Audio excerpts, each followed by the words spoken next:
runway 25 left. That was the 405 freeway right there. We're getting close. 25 left, as Mark pointed out, the longest runway at LAX, the one they want to use for emergency landings if they can. And here it comes in now, this JetBlue flight 292 with that front nose gear pointed sideways. Hold the nose.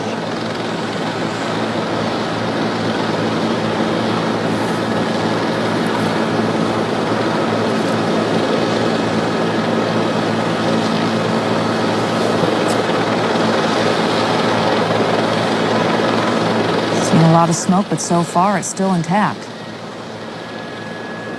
The landing gear. He's now slowing down as best he can.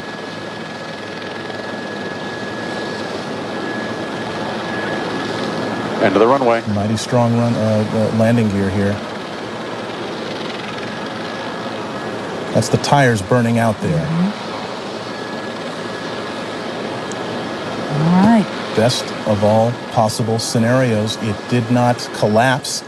The chin gear, or the chin of that aircraft did not skid down the runway. It has come to a complete stop. They will now